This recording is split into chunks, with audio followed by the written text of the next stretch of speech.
who Mike is gonna pick for this match Yeah, here. another matchup.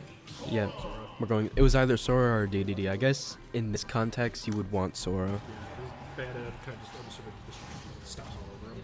DD. Yeah, I don't know if the kick actually interrupts Gordo. If it does, then that makes perfect sense. Yeah, something about the large hitbox and everyone's favorite fat thing when it feels like it's gonna get stomped. All right. Already a good 57% to start out the match here. You've noticed the multi-hit, it's not enough for Witch Time to get out of. That was actually, I used to play Sora and that's a really good move, it really is. Perfect combo tool, covers a lot of options. Issue is, getting to use it in this context.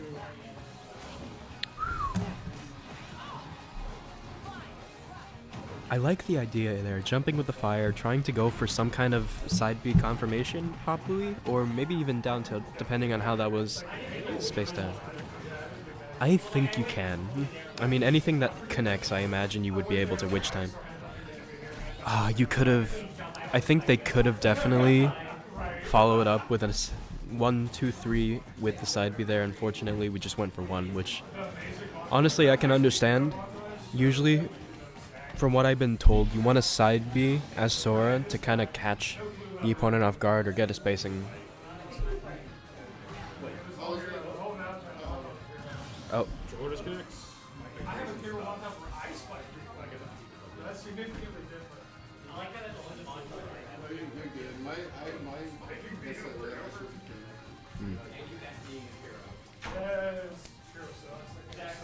What the Hey, whoa. He'll be back at some point. I want to look back at some point. They're fun to make. Do you need to take a break, man? Do you need to take a break? If you want, you can. You don't have to be. You don't. I got here on. I got to.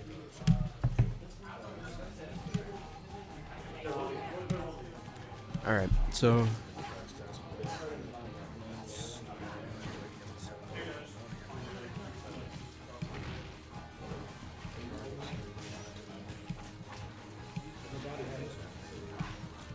I think you should take a break, man. Like, I'm serious.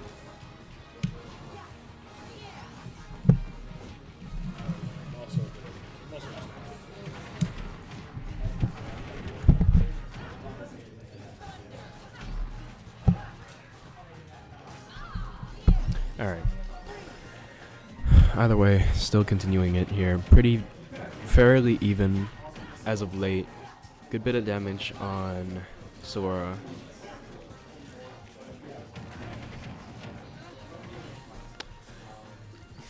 It's interesting. One of the challenges you face as Sora is definitely getting close to the ground to be able to, get all your nairs in, get all your spacing in, get all your projectiles in. It's just when you have a very aerial character such as Bayonetta, it can be very hard to get into that grounded space. In my personal opinion, I very much like to use down air to get back down quickly. It's very much situational, and you don't see Micah going for that all too much, which I suppose makes sense.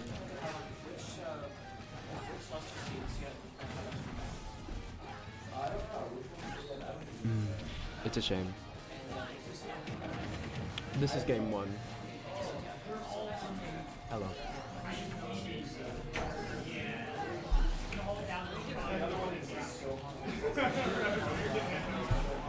Could have been a backer, but honestly can't complain. That is still a stock. Stock is always a stock. So now we're down to 1 stock each. And it was this enough to kill, actually. It is.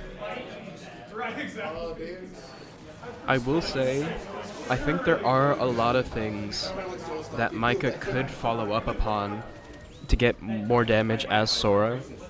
As somebody who's played Sora in the past, it's like finishing those side B strings after hitting Firaga. There are so many things you can do with Firaga that will lead to more damage. Usually, if you can't confirm into anything easy, you can do Firaga into side B, and it's guaranteed to hit all 3 hits, as long as you hit the first hit.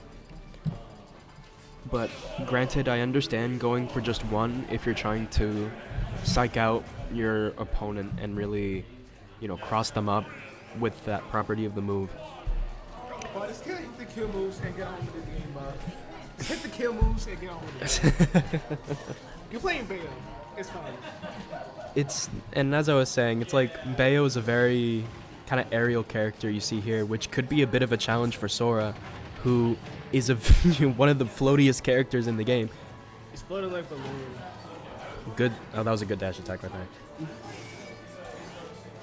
So really, honestly, your best bet here might be to keep Bayonetta at bay with your large back air and up air. You have Firaga, Thundaga, which covers so much space. It's just in a position like this. He is. He's very much dead, yeah.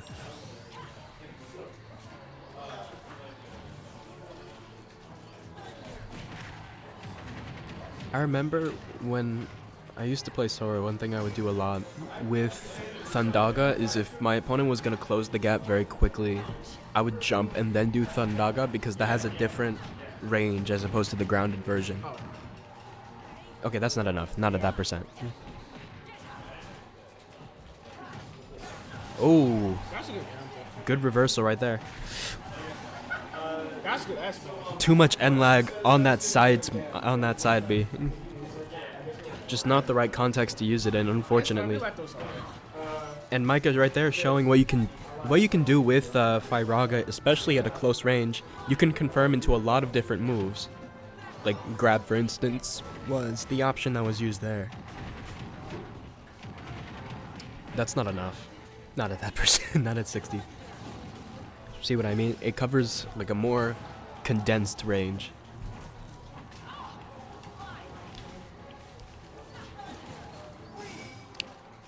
I love that spell usage there.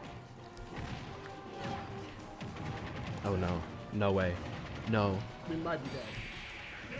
That is very dead. That is very dead. So now I'm wondering, in a position like this where you're down 2-0, are we going to switch to our other main? No. We adapt and beat the waiting. We'll see. We'll see. I can tell he's considering it. You can tell. Yeah, oh, never. I do not know how this is going to go in the slightest. Because on the one hand, Gordo does do a lot, but you just saw right there, the kick absolutely annihilates Gordo. It's fine. You will adapt. You need to do a lot of adapting there. All I'm gonna say is he is an arch for a reason. All players here are arch for a reason. I think, was this from a campaign? And he won the campaign for a reason. There you All go. his fans want him to win. True. He's gonna fight hard for his fans. It's just, again, the same problem still stands with Bayonetta being a very aerial character, getting a lot off of those strings in the air. Able to cover so much distance very quickly, might not leave a lot of time for Micah to use those options, which he loves to use to cover a lot of movement with, especially like Swallow. I'm surprised that did not even connect, by the way. I'm honestly curious, if you were to Swallow, would the kick still hit?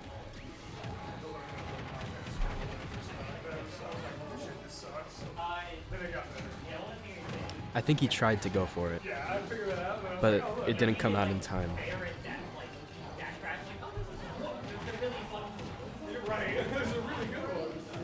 Damn. Oh my god. Heavyweight still carrying Micah here. Wait. Oh yeah, but